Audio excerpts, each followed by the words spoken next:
Now, he started to groom me, and that must have happened progressively. And I can't actually remember that happening because that's what the whole idea of that grooming process, right? Is to manipulate the child into doing something with you. Do you feel that sometimes where children may not tell their parents because they think that their parents might not believe them? I definitely think that's the case. I also think they think they'll get in trouble. I also think if it's a family member, an uncle or something like that, or even a stepdad, they're worried that they're going to break the family up or upset their mum. I think that's all in there. That is probably the saddest moment of my life. Like, to see his face when I told him.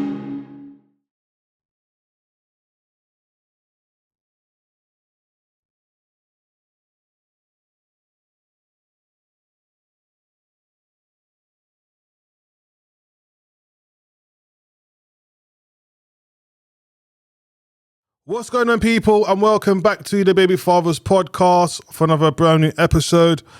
Before we start today's show, I need you lot to do me a big favor. There's lots of you who's watching and has not subscribed to the channel. So if you have not subscribed to the channel yet, please subscribe to the channel now, all right? And don't forget to press the notification button so anytime an episode comes out, you're going to be the first to know, all right? So I go by the name of DJ Ridler. I'm your host on the Baby Fathers podcast. And on today's show, we have a special guest. So my name's Jeremy Indika. I'm a content creator online and I talk about child abuse prevention. Okay, listen, bro, so thank you for coming on. Obviously, you traveled a far distance to get here, so we do appreciate that, all right? It's all good. So we are going to get into your story today. For the viewers out there, that this is a sensitive conversation that we are going to talking about. And if there's any stage where you feel you need to stop, just let me know, and then we will stop, yeah? Yep, we're all good for that. Bro, so listen, we're going to get into it. So from what age was you? So this all started when I was 8 years old. Okay. And I got groomed by another man. Mm-hmm. Now, we often think like the grooming process for a child that young, how could that even happen? But this was not a family member. It wasn't a family member. It wasn't we weren't blood related. But what was going on was my parents had recently split.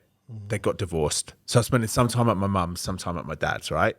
So when I was spending time at my dad was a doctor, very busy with his job, trying to handle us, trying to handle his work. And so he also had a friend who was a nurse working in the same hospital as him, both from the same country. Sri Lanka is my family's heritage. And this man needed somewhere to stay because he was a training nurse. And my dad was such a kind man, right? So he was like, yeah, just come and stay at ours. That was just all fine, you know? He must have been around 25 years old at that time. So nothing unusual going on. Just one of my dad's friends, colleagues from work, was staying over now and again. So he'd be there when we stayed over at my dad's.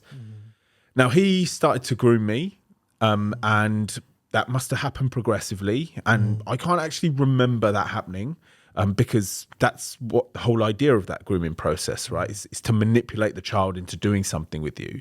So there was nothing alarming. I don't even really remember that creeping up on me. And he started getting me to do sexual things with him.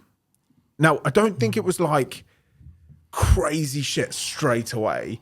It would have been just little bits at the start, you know? Maybe it was just like, if we were playing video games or whatever, like hugs, yeah, which weren't really necessary, you know, or praising me or giving me props for certain things, which was just a bit over the top, you know, but like bigging me up. That's the only way that I can think he managed to do this.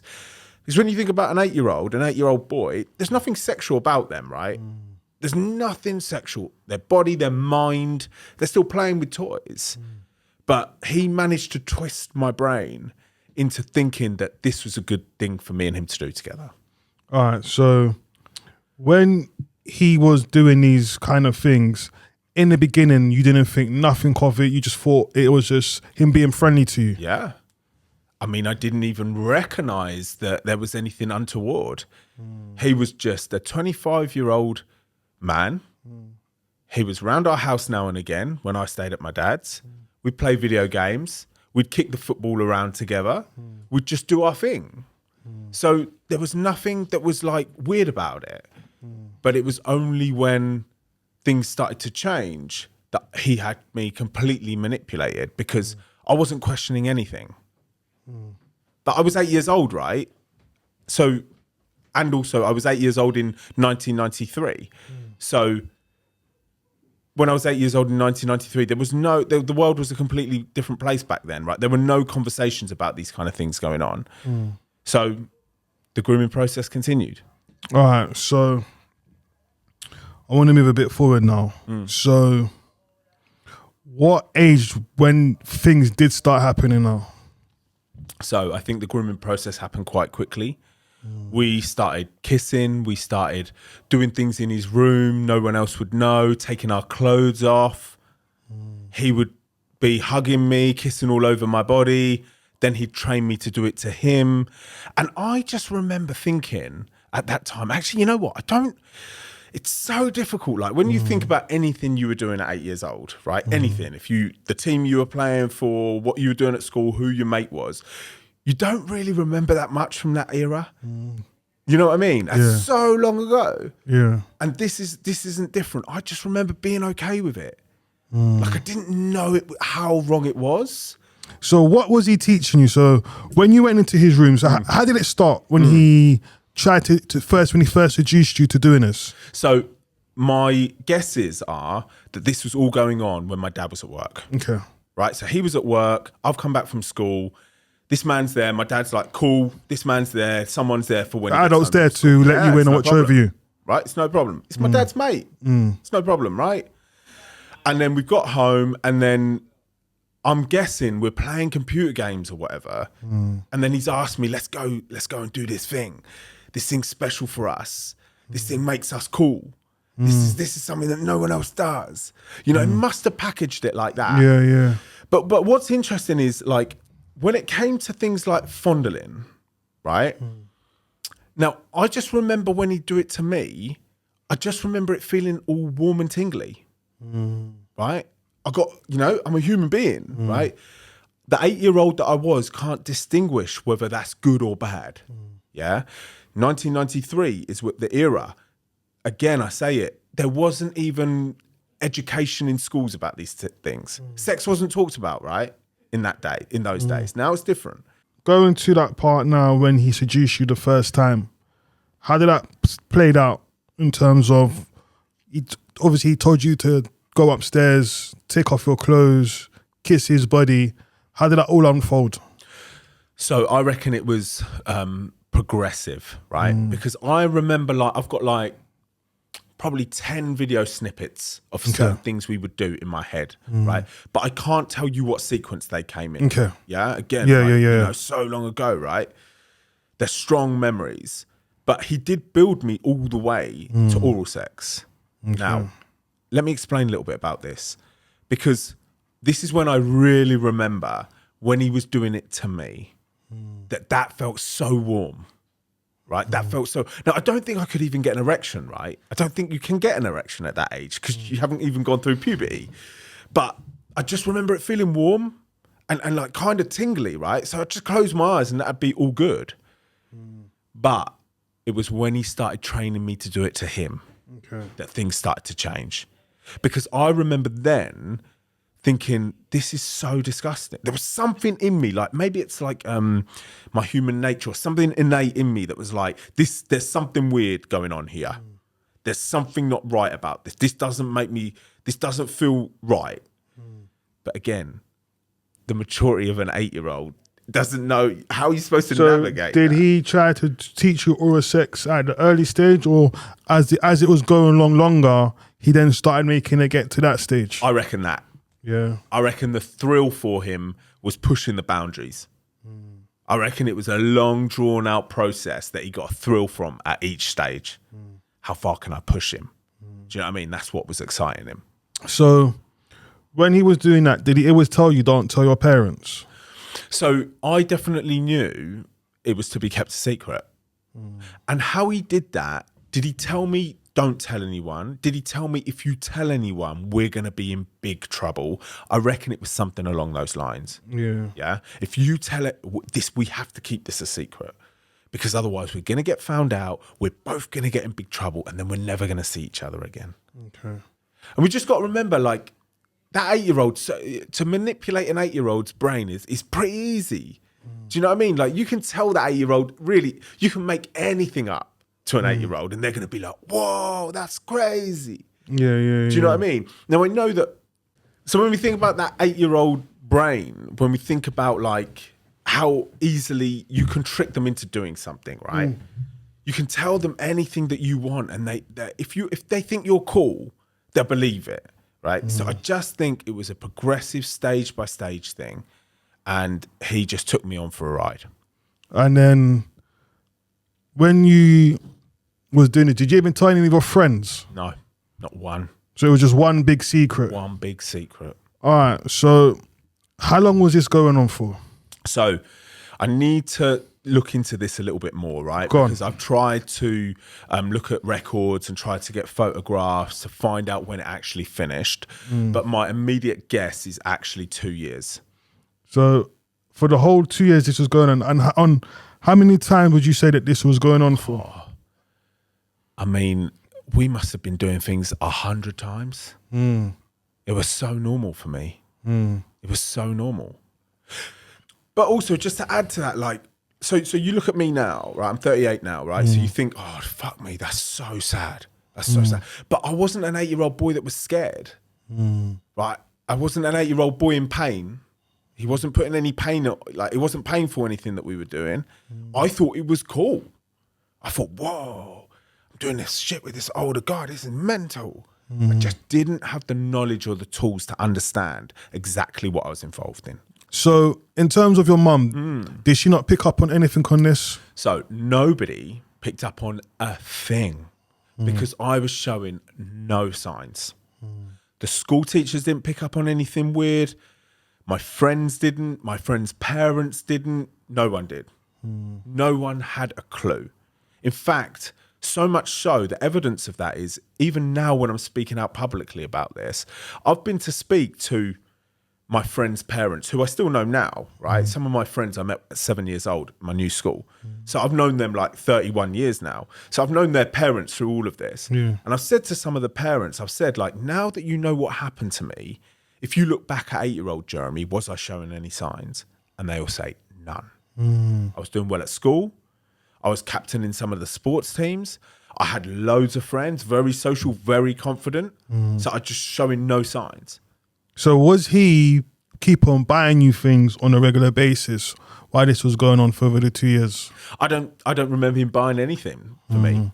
So was it more at the early stage when he didn't groom you, he made you to become to like? Would you say that you actually liked him, fancied him? I would say I liked what we were doing. It felt comforting. It felt loving. It felt caring. It felt physically, it was giving me good sensations. So would you say would you say that you had a good bonding, like love and relationship with your parents, with your mum and dad?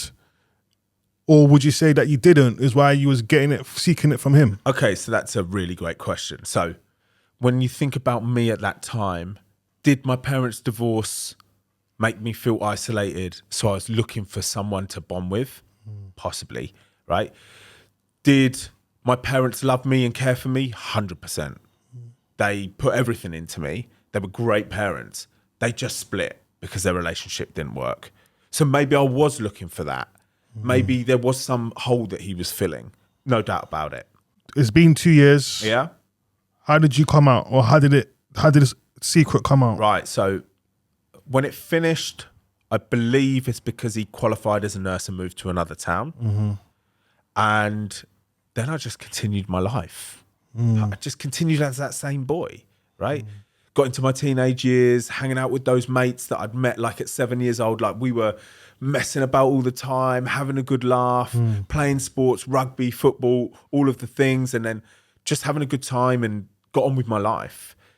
And I just went through my life, my mid-teens, my elder teens, my early 20s, got a career in engineering, went for an apprenticeship scheme, was doing really well, was very driven, was very career-minded, started working for different companies, and still nobody had a clue. All right. let me just stop you there though. So obviously as the years are going on, there's now awareness happening, obviously exposing on TV and that. Did you not ever look on these things and say to themselves, hold on, this has happened to me? Okay. Well, how come I haven't spoke about this? Right. So there were some triggers along the way, right? When I first started hooking up with girls, Okay. and I started thinking, this is not the first time I've done this. First kiss. This is weird, but it's just a quick moment that comes into my mind, and then it goes. Yeah. Right. Let's say my first kiss is at 13. You got no maturity to analyze that situation, right? Then I remember there's an old school film called Sleepers, right? Which is about boys being abused in a boarding school. And I remember being at my mates and someone putting this film on, right? So I must have been 17, 18 at this time. It gets into the film and like the opening scenes are fucking horrific, right? And I remember like feeling so uncomfortable. I had to make some excuse up and leave, right? That's because it was triggering me. But still, I'm 17 years old, you know? I'm hanging out with the lads. Yeah. You know, I'm chasing girls. I'm doing all those things, beers in the pub. Like, no one wants to talk about this kind of thing, right? And then when the Jimmy Savile case came out, then I like really knew, okay, this is something that happened, but I didn't want to look at it at all. So you blocked it out? Oh, come on, like, absolutely. And I think, like, look, somebody said something really interesting to me. And they said, if something traumatic happens to you when you're a child, you have no maturity to analyze or look at that thing that happened to you, right? Anything in the home that happens to you that's traumatic. So what you do very cleverly as a child is put that thing in a box, lock the box and put the box to the back of your mind. But what you do as you grow of maturity and get into an adult is the box starts to come to the front and it gives you the memory because you need to deal with it. Right, whether that be bullying, domestic abuse, neglect, whatever, right? And I believe that's what started happening to me because at 25, that's when the real memories started coming back. When this come to light to now where you're now wanting to talk about it, who did you go to and tell your first? My first person was a mate of mine. Because once the memories came back at 25, I thought I could deal with them myself. I had then admitted what had happened and I thought, I can't talk about this. Like, this is too complex to talk about. So I'm just going to shut it away and keep shutting it away because we've been good all these years. Yeah. Abuse finished at 10. I'm 25 now. The memories are back, but we've been 15 years. We've been good, right? But I spent 2 years trying to bat them away. Wasn't getting anywhere. So that's when I told a friend. How did it get to your mum and dad? After I told that mate, I told more mates, kept talking about it over the years. More and more mates I kept telling. I kept getting more confident with my story. And then I decided that I wanted to try and find the man that did this. So without your parents not knowing this, you want to find him yourself? Still didn't know. Okay, cool. And how did that play out? Found him on social media, sent him a message asking him to come and meet me because I wanted to talk about what happened all those years ago. Okay. I pressed send, walked away from my computer, came back and he blocked me. Now, on his pictures on Facebook, with his family, wife, 2 daughters, living a nice life, made me angry, right? How can you continue like that when I'm carrying this baggage? Did you think you felt hurt? I felt like, how dare you? Okay. Do you know what I mean? Feel used? Yeah. Okay. Exploited, manipulated. You used me like in a disgusting way. And now you're off doing your thing. That's how I felt. Okay. So when he blocked me, because when I sent him the message, at the end of my message, I also put, you got 24 hours to get back to me, otherwise I have to go to the police. All right. What did you actually say in this message? Okay, so I said, you know who I am. You need to come and meet me because we need to talk about everything that went on 20 years ago. Okay. I can meet you wherever you want, place of your choice, neutral place, park, coffee shop, wherever you want, but you are to come and meet me. And if I don't hear back from you in 24 hours, I've got no choice but to go to the police. Okay. And then he blocked you? Yeah. And then what happened after that? Called the police. All right. Reported the crime. Went in and gave my statement. They took statements from all of my mates, started investigating. They come back to me 3 months later and say it's not looking good. Okay. Because there's just no evidence, right? Because really, there is no evidence. So they needed to know more information. Who was this man? How often was he round? How did he used to get round? All of that. And the only person that knows that information, It's your dad. my dad. Now, look, I never wanted my parents to ever find out about what had happened. Like, obviously, now my situation is completely different. I've got platforms online talking about it. But I didn't ever think it would get to this. So was it more for you don't want to upset your parents, or you don't want to embarrass your parents or embarrass yourself? What good is going to come from me telling my dad about what happened? He's only going to blame himself, right? He trusted that man. He brought him into the house and he failed to protect his son, is the way he would word it in his own head. Okay. So no good is going to come from him ever finding out. So that's why I was hoping that my parents could go to their grave and never finding out about what had happened. Okay. But now the police needed more information, which meant they needed to give statements. And that's when I told my dad. All right. So when you told your dad, Yeah. what was the first thing that came out of his mouth? That is probably the saddest moment of my life. Like, to see his face when I told him. I said to him, Dad, and look, when I arrived at the house, he opened the door, like, excited to see me as always, right? Because he loved catching up on what each other have got going on. Then when I sit him down and I say, Dad, I'm just about to tell you the most difficult thing you've ever heard in your whole life. And I told him, he didn't say a word. He pulled this face. I'm never, ever going to forget it. Like, I'd never seen that face on him before. It was like his world had just been obliterated in a moment. So did he cry? Did he question you? Did you, when you told him, did he believe you straight away when you told him? Yeah, he believed me straight away. All right. And then when that happened, what happened after that? He gave his statement. I went and told my mum. She couldn't believe it either. She believed me, but she couldn't. She was so shocked about what had happened. And everyone's blaming themselves now, right? My dad's blaming himself for not protecting me in his own house. My mum's blaming herself for getting divorced with him so that, you know, That could happen. Yeah, that happened. You know what I'm saying? And the police continued their investigation. I think 9 months later, they come back and they have to close it because it just can't go anywhere. So did they interview him? They put him under voluntary arrest, asked him to come to the station, told him the accusation. Now, I think that's an error, right? I think that's a true error. I think the fact that I had given a 3-hour statement in the police station detailing everything, and they went round and took statements from all my mates that I'd told over the 3 or 4 years, should have been enough to arrest him at his house. Okay. Because you got to seize his computer. Yeah. Yeah? Agree. Because we had no evidence, right? But if there's one thing on that computer, It's going to be on there. right, that brings us one step closer to prosecuting him.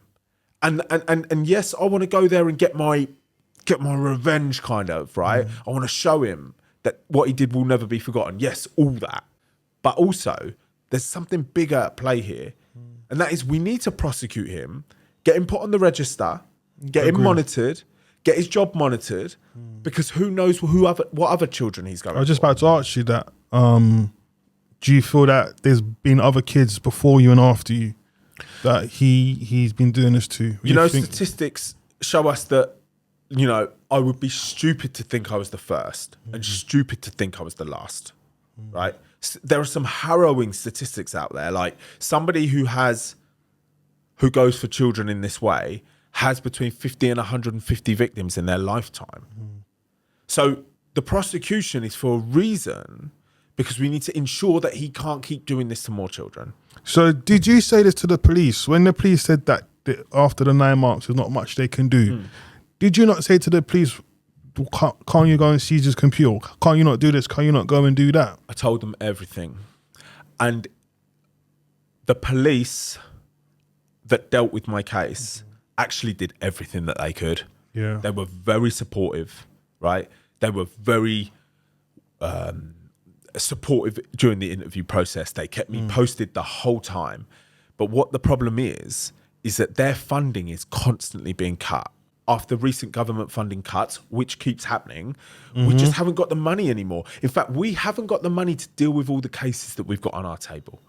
And what it was, it's not just the fact my case wasn't strong, it's just the fact it didn't make the cut to take to court, because they can only take like the top 20% of cases to court, because that's all they've got the money for. Okay. So they handpick which one is more stronger to go to court based on the fundings what they've got. Yeah.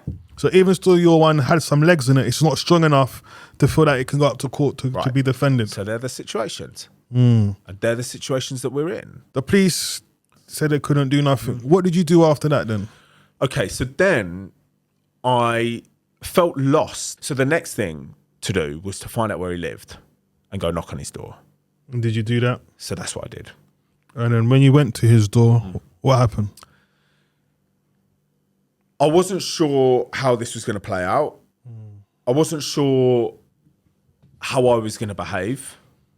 I wasn't sure if I actually see him again, because that would have been the first time I'd seen him since I was a child, how that's going to make me feel.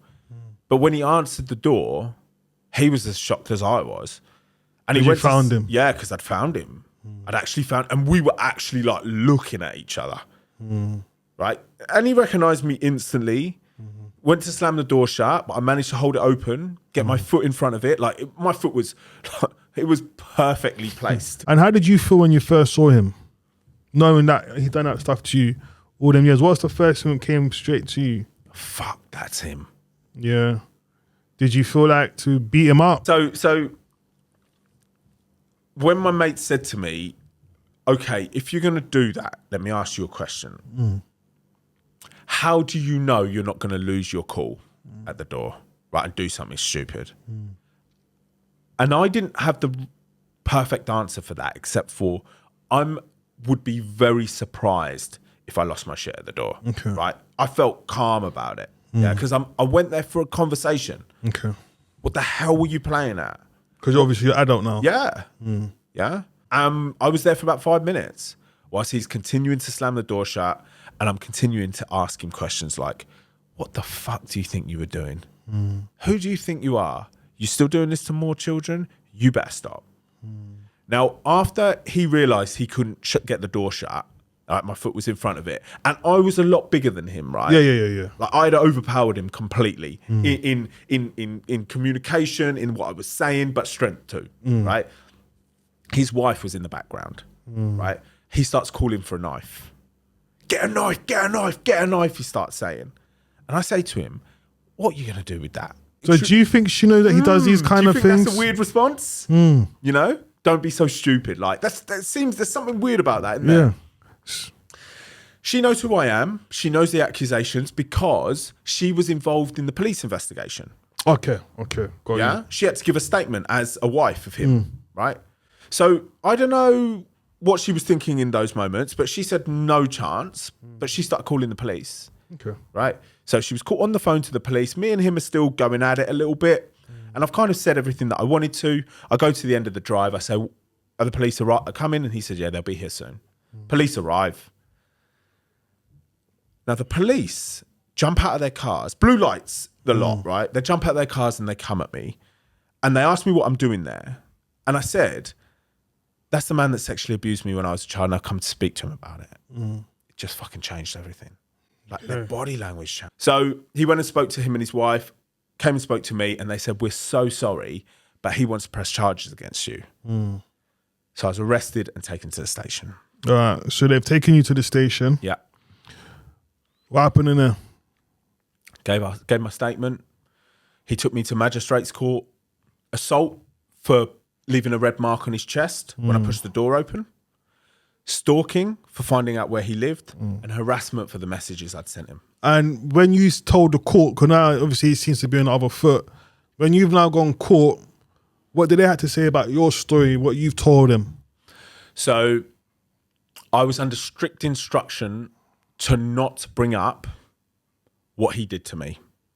And the reason for that, there is a reason for that. And that is we're not here to investigate that, right? We're here to investigate the fact that you found him, messaged him, he told you not to leave him alone, all of that. You turned up at his house, you knocked on his door. The sexual abuse has already been investigated. Okay. and closed according to the law. So I was under strict instruction to not keep bringing it up. But what's funny is when he was in the witness stand, he looked so weak. He was stumbling all over the place because the first question that the barrister asked him was, can you just confirm why this man was at your door? And he couldn't answer it because the answer to that is, he was stuck. From the start, he was stuck. And then as the court day, the trial was a day, right? As that evolved, and he looked weak in the witness dock, and then I went in there and answered all my questions straight. Everybody could see what had happened, right? Everybody could see. So I was actually found not guilty for the stalking and harassment, thankfully, because they're two charges that are considered very serious in this country, and that's straight prison sentence, right? But they found me guilty for the assault. They gave me a £2,000 fine, a 2-year restraining order, and they sent me on my way. Now, my barrister said, we're going to take that as a success. They had to be seem to be giving you something because you can't let people go around knocking on people's doors. Okay. So I'm like, cool. I'm cool with that, right?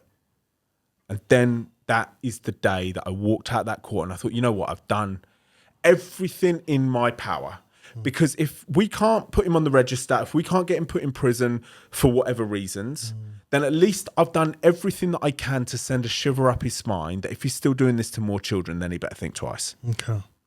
So with that all happen, did your dad ever get hold to speak to him or your parents ever got hold to speak to him? So about a year after the court case finished, my dad died.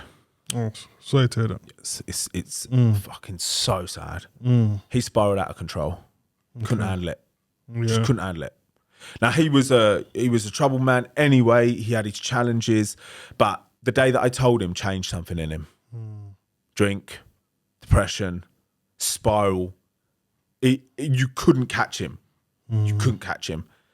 And we never chatted about it again, except for the time I told him and the time he had to give a statement. Okay. He couldn't handle it. And I'm pretty sure all the fathers in your audience can understand what kind of situation that would put you in mentally if you realised that when your child was at your house, under your roof, someone was doing something to them and you never noticed. And now he's gone. And that will always leave me a piece of anger inside. Because it didn't need to be like this. I agree. Right? This man is at fault for so much pain. Not my pain, right? Because I've been talking about this and processing it for decades. But as a parent, fuck. Obviously every parent does things differently. But I think if that was me, I'd be sitting in jail. Because that brother wouldn't be alive. And I'm just keeping it 100. I'm keeping it 100. But you see what I'm saying? So he kind of got off lightly to what you're telling me. Because you would go straight after him, right? Brother, it's a whole machine thing. Yeah. You understand? Yeah. But go on anyway. So for parents that are finding out that their children have been abused, I think there is so much pain in those stories. Now, I run a movement called Something to Say, right? So once my platform started gaining traction online, I wanted to give a space for others to share their story too, right? Because we've got to raise the awareness on this thing. Agree. Yeah. You should see the amount of messages I get from parents saying, I knew that would go on, but I used to think it would happen like someone else. So someone else, they never think it's so close to home. And now they're coming across my content and they're like, it's raising my awareness, all right? To just have simple conversations with my youngsters, yeah? So I kicked off another platform because I got so much confidence through sharing my story. Like, it's so I don't know if I like this word, but it's so healing, you know?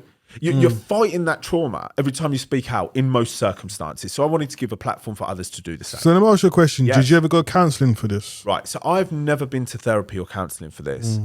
And I think it's because 5 years ago when I embarked on this mission, I think that's been my therapy. That's my go-to. Yeah. Right?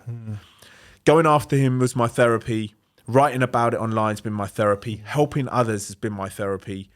I've now launched my own podcast where I bring on experts to help me understand this topic further. And I think that's my therapy session. Got you. Yeah? Got you. To any parents who's watching this, what kind of things do you say that, what can be the signs?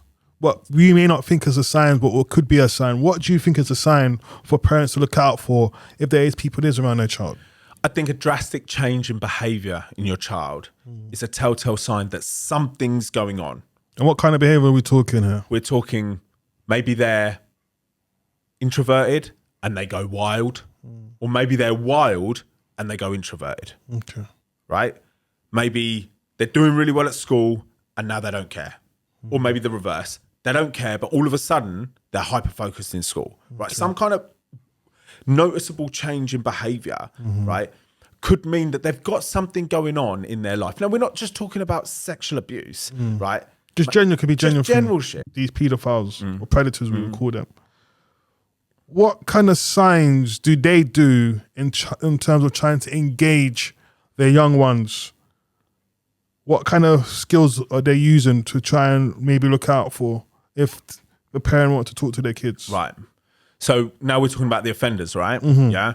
I would say that telltale signs that someone is looking at your child in a way that they shouldn't be is that they're complimenting that child, or they want to spend too much time with that child. Do you know what I mean? Like, you got a mate, right? So we're guys. You got a mate, and they're like, "Oh, is your daughter there? Let's hang up." You know, should we take your just weird stuff? And you just got to be super vigilant.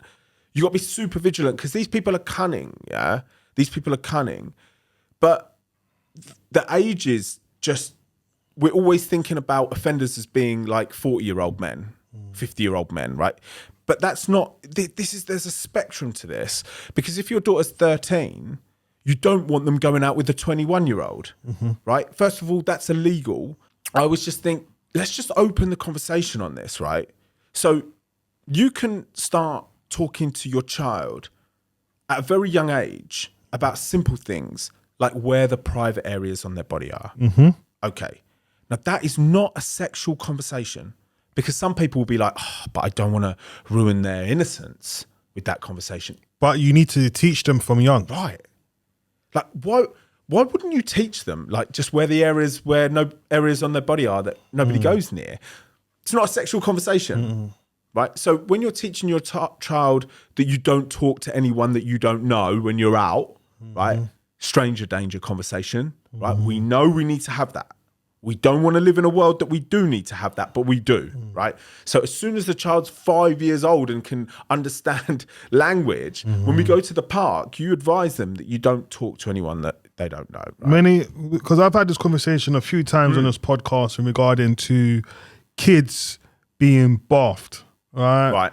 And we, as few fathers has been on this pod in the past, have said that, including myself, that you start bathing your child from 4 or 5 years old, where you would make them go in the bathroom, you set the bath for them, they go in the bath, you take the towel, you don't look at them, so you're teaching them about the private parts, and men shouldn't look at you like that. So if someone did come and look at you like that, who's the first person you should go to? Is your parents to tell you that someone looked at you in that kind of way. Yeah.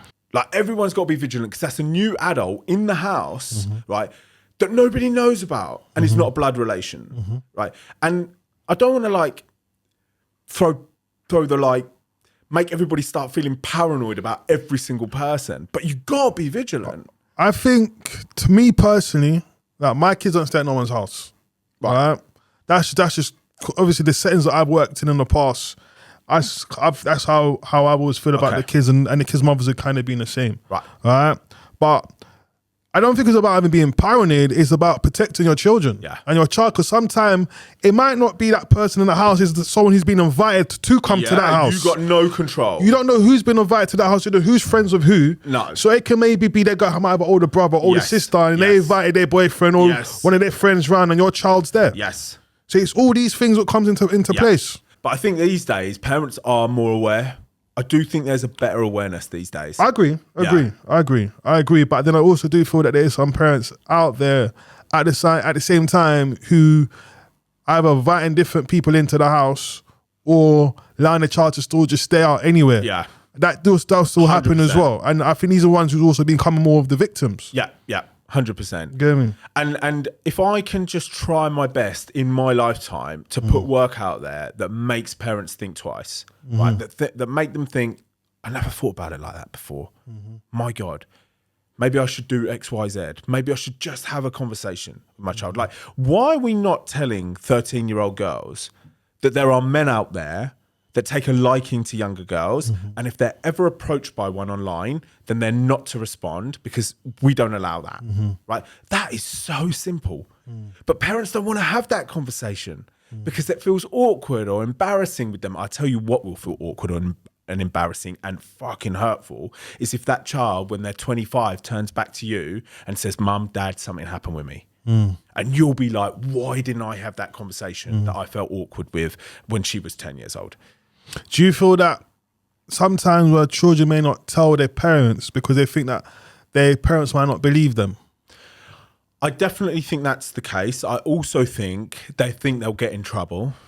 I also think if it's a family member, an uncle or something like that, or even a stepdad, they're worried that they're going to break the family up or upset their mum. I think that's all in there. I also think that they feel embarrassed that it's happened, that they went along with it in some cases. And that's a big reason why children aren't speaking up. But I do a lot of work in schools now, right? So I go into schools and I tell my story in front of these kids. And the systems that schools have now got in place is phenomenal. They've got safeguarding personnel. They've got heads of safeguarding. If any little thing happens, they mark it. It's on an electronic system. They tell the parents, like, it's really good. And if to anyone who's been watching today and has gone through being molested and maybe hasn't come out of it yet, what would you recommend to say to them? Sorry. I would say for anyone that has been through a situation of sexual abuse in their childhood, if they are struggling with the memories of it in whatever way, in whatever form, I would say reach out. I would say you can reach out on a variety of ways. You can reach out to a local charity. They've got anonymous phone lines that you can call, so you can remain completely anonymous if you wish. Speak to somebody who you know and trust. Speak to a friend, or even go to in your workplace. There's going to be safeguarding people. But I'd say do something with it. Okay. And if you don't want to reach out in that way, get a notepad and just write it down and just release it. Because if it's causing you some problems now, it's probably knocking on your door. But there are people, and I've met them, who have been through a sexual abuse situation in their childhood, and they're cool with it. Okay. It was something that happened. They don't want to go there. They got their family. They got their job. They're cool, and I'm cool. I'm like, good on you. It doesn't. I don't think like for me to say everybody should speak out. I think that's wrong. Okay. Like, who am I to say that? Yeah. Everyone's situation is completely different. But what I try to inspire on my platforms is address it with strength. You went through it. It's not happening now. You got to the other side of it, and now you got this crazy suit of armor to address it if you want to. My only thing with this is sometimes when someone is being molested, sometimes it can be like a repeated behavior where they then go and do it to another younger child when they get older. That's sometimes I find out where it can come a bit conflicted. Yeah. So we've got this correlation between people who actually offend and who have been offended themselves against in the past, right? So we say the abused become abusers, right? And there definitely is a correlation of that, right? But the thing about that conversation is we can't start saying, if you've been sexually abused, you're going to become an abuser. Agree. Yeah, because otherwise that is going to send the fear into everyone thinking, oh my God, that happened to me. Does that mean I'm going to start doing it, right? But there definitely is a correlation in it. And another conversation that we need to start having, which we are, we said we're in the Stone Ages with this conversation. We're further back than the Stone Ages with the conversation around offenders. What are we going to do about it, right? Because There are plenty of them out there. And we're not talking about that 40-year-old man, lonely man sitting behind his computer. We're talking about the 19-year-old, right? Yeah. We're talking about the 25-year-old. We're talking about the 25-year-old accountant with the family. We're talking about the 25-year-old guy that's home. Like you got a range of people. This isn't just one type of person. You got a range of people that are looking at things that are illegal online, or they're going for it in real life. What are we going to do about this? I think that society taking this seriously is going to be a massive thing. I mean, the amount of times you hear people saying to other people that have been through something like this, it'll be great when you can forget about it and move on. Like, I don't think we take the trauma seriously. But when we talk about police, how are we going to get the police to handle this better? That conversation is reactive, though. Okay. Yeah? We want the police to handle this situation a lot better. We want the government to. And that is a conversation that we need to push, and we need to push it quickly, right? Because nobody's getting convicted. And if they do, for the rape of 5 teenage girls, they're getting 2 years, right? The sentence needs to be more heavier. Oh, it's embarrassing. It's embarrassing. And then when the sentence has been given, we're all there like celebrating as if it's some kind of, like we've achieved something. The crime's been committed. We're late. Right? Where were we before the crime got committed? This is what I'm saying. We need the police to be better. We need the government to be better. But that's the reactive side of the crime. That they can deal with the crime once it's been committed. Yeah? Okay. Now, what we're going to do with the people that are out there that know that they're misbehaving, they've got thoughts of misbehaving, they're watching the wrong shit online, and they ain't got nowhere to go. And they would take help if it was available. Now, loads of them wouldn't take help. Loads of them would never come forward, right? I know that. But there is a percentage of them that would, right? And we know this is a fact because there's a charity here in this country called Lucy Faithful Foundation. They work with offenders. They opened a phone line, an anonymous phone line. Anyone could call if they're worried about what they're watching online and it seems to be going down the child route.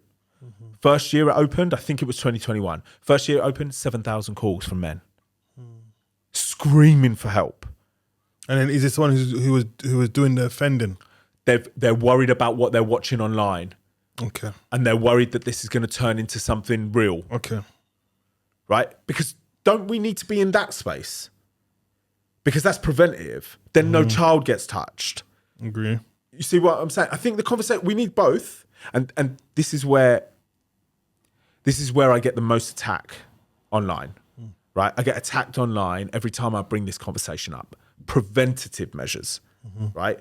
Because there are a load of blokes out there that would come forward if we had a facility for them to come forward so that they never touch a child in the first place. Because that's what we're aiming for, right? When the child's been touched and we've got the police involved and we go through that system, that's a failure. We failed because we didn't get that child protected. Agree. Right, so there's a spectrum of offenders. We got ones that just don't give a fuck, and they're going to go to prison, get out, and do the same thing. They're just going to try to work out ways of not getting caught next time. We got that end, but we've got the other end as well, right? That are screaming out, I just get killed for talking about this shit online, right? People are like, they're not curable, lock them up and throw away the key, kill them all. And I'm like, that's a waste of time, that conversation, right? For so many reasons. First of all, the death sentence is not a penalty we give for any crime in this country, right? So unless you're going to go and campaign for it to happen, stop saying it, right? So that's not an option for us, even though we'd probably like it to be an option, yeah? Okay. It'd be my option. Right. So we agree we'd like that to be an option, right? Another option that we'd like for them to be put in prison for life so that the risk is then zero, right? The prison capacity in this country, I heard, is 100,000 people. It's already full. Yeah, I heard it's over full that they're now looking to release inmates more sooner. Okay. Because it's so full now. Because it's so full, right? There's 80,000 people on the sex offenders register in this country. So even if you lock them all up, there's no space, right? And to keep someone in prison for life is so expensive. Nobody wants their taxes raised to pay for this, right? So death sentence, not happening. In prison for life, not happening, right? So what are we going to do next? There are some great people who do jobs such as monitoring offenders once they're released from prison, because everyone's released from prison at some point. What are we going to do then? We're going to just say your sentence is finished, F off, and just leave them to do what they... No. They need to be monitored for the rest of their lives. Online activity, what job they're doing. Like that's our responsibility to sort that out, because otherwise they're going to keep offending. Now, some are going to keep offending, but if we can, oh my God, if we could stop one from reoffending, that is a success. Obviously, it's something very sensitive.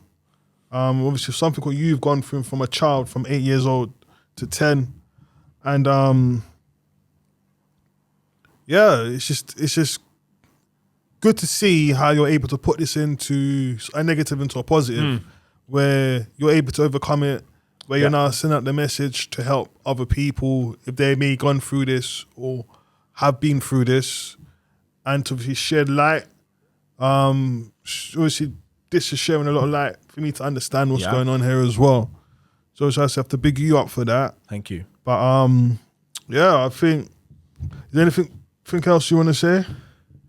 No, if anybody's found this conversation interesting, engaging, or they want to know more, you can just check me out on my website, jeremyindika.com. All the platforms are there. Is that the same name through all the socials? Yeah, all the socials is Jeremy Indika, YouTube, podcast, all of that. Come and get involved in this work. We're on a journey. We're on a mission. We're on a mission to get these offenders held accountable. We're on a mission to encourage these kids to speak out. We're on a mission to support survivors of this type of experience, and we're going all the way with it. Wicked, my bro. All right, so listen. Today's been a very sensitive, interesting conversation. I want to hear your lot's views today on today's show in the comments below. If this show has affected you in any way, we are going to put a helpline in the description below as well. And if you have been through this and you do need to get this off your chest and speak about it, we're also going to put some information below as well. All right. So for myself, DJ Ridler from the Baby Fathers, and Jeremy Indika. All right. So till next time, peace. And we out, man.